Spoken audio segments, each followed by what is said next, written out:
సత్యం రామలింగరాజు కుటుంబం నుంచి మొదలు పెడితే చాలామంది సిరీస్ కావచ్చు, ఎన్సిసి కావచ్చు,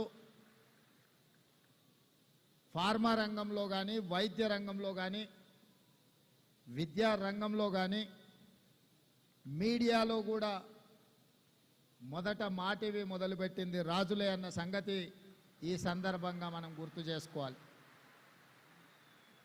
TV9కి అలా ఇంత ప్రాచుర్యం ఉంది అని అంటే TV9ను ప్రారంభించింది కూడా రాజులే అన్న సంగతి ఈ సందర్భంగా మనం గుర్తు చేసుకోవాల్సిన అవసరం ఉంది. ఏ రంగంలో అయినా రాజులు ప్రవేశిస్తే తప్పకుండా రాణిస్తారు. రాణించడానికి పెట్టుబడి అని ఎవరైనా అనుకుంటే అది పొరపాటు. రాణించడానికి వాళ్ళ శ్రమ, వాళ్ళ కమిట్మెంట్, వాళ్ళ ట్రస్ట్, వాళ్ళ శ్రమ వల్ల, నిరంతరం కష్టపడే తత్వం వల్ల ఏదైనా రంగంలో, వృత్తిలో వాళ్ళు ప్రవేశిస్తే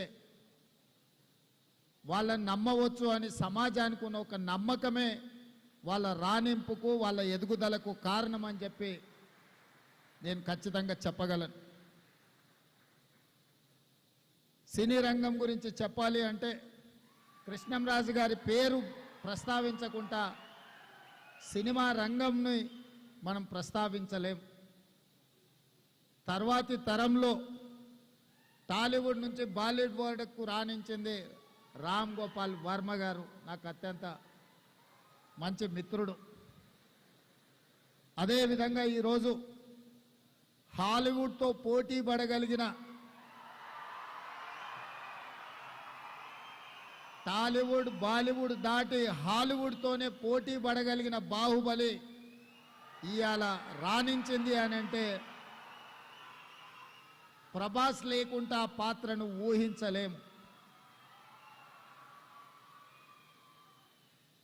వీటన్నిటికీ వీళ్ళందరూ రాణించడానికి ప్రధానమైన కారణము వాళ్ళ కఠోరమైన శ్రమ, వాళ్ళ పట్టుదల అని చెప్పి తెలంగాణ రాష్ట్ర ముఖ్యమంత్రిగా నేను చెప్పదలుచుకున్నాను. అదేవిధంగా తెలంగాణ రాష్ట్రంలో ఉన్న అత్యంత ప్రధానమైన పరిశ్రమ నిజాం చక్కెర కర్మాగారం.